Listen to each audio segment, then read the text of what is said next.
Okay, so in this short video now we're going to talk about how to convert fractions into decimal points.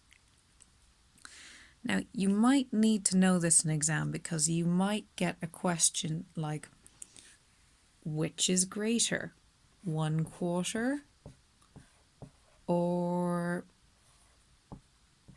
0.3? Now, maybe you know that off the top of your head, but maybe you need to check it, or maybe the question tells you to prove it, show why you think this.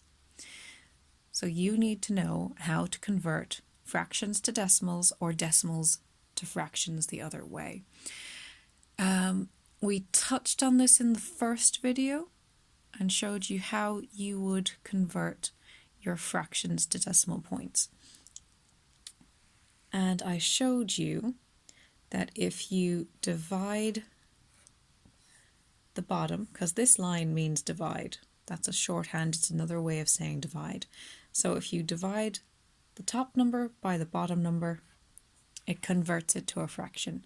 Now, we said you can't divide 4 into 1, it just doesn't really work. You have to put down a 0, put down your decimal points, put down an extra 0 or 2. Now, let's say we can't do that. We have carried our 1. 10 divided by 4 goes twice, but you've got 2 left over. So 2 times 4 is 8, remainder 2.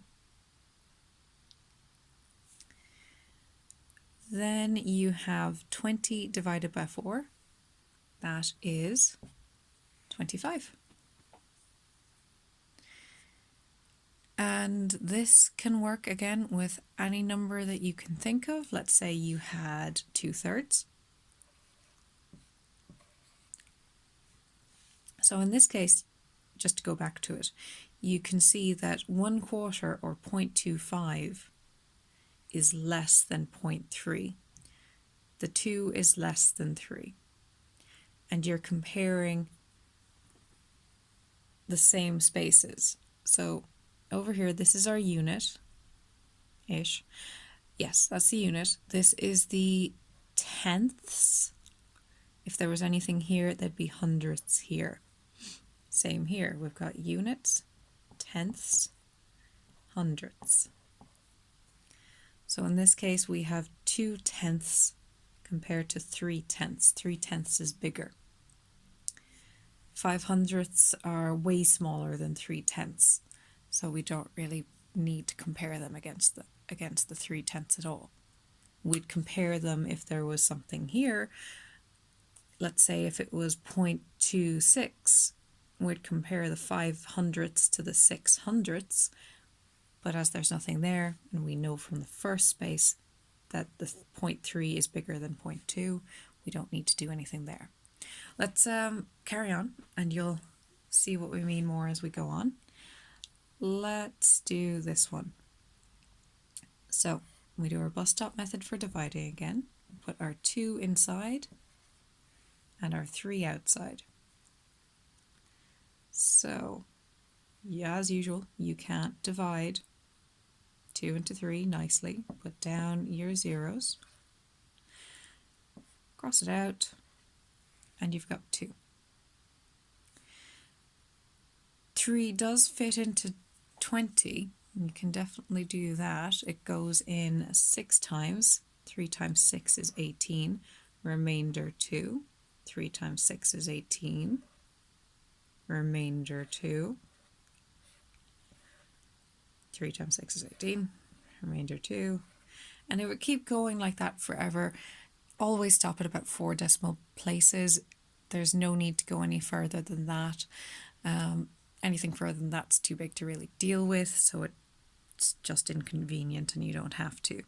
Now, I wouldn't stop at 2 decimal places. It's because it's not accurate enough. If you go on in your sum and you need to use this, it just wouldn't be accurate enough. 4 decimal places we say is accurate enough to go on with.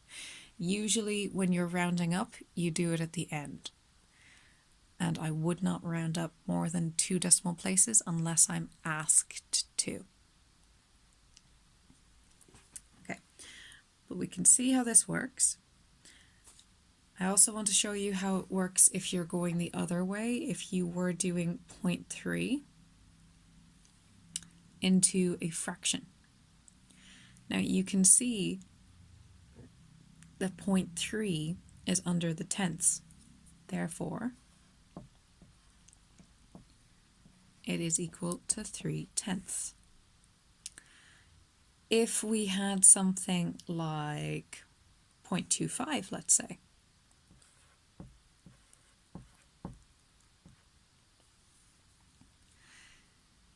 we can see that the last actual number, not a zero in this, is under the hundredths.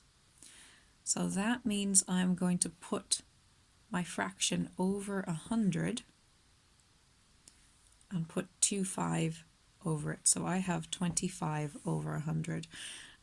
I probably wouldn't use that. I would break it down to a quarter, but that is how you would convert 0.25 to a fraction if I needed to.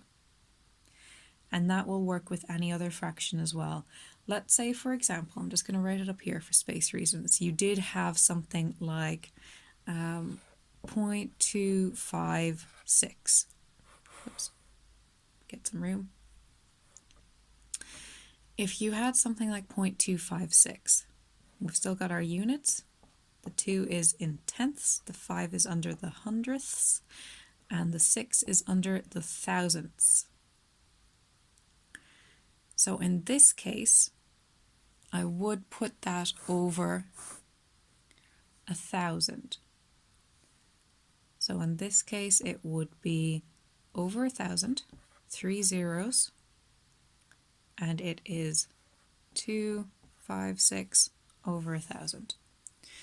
So any numbers that you need, you can go on like that. You could go on to 10 thousandths, which would be the next one, 4 zeros for the next place here. Most likely you'll be stopping around there for your exams. Okay, well done.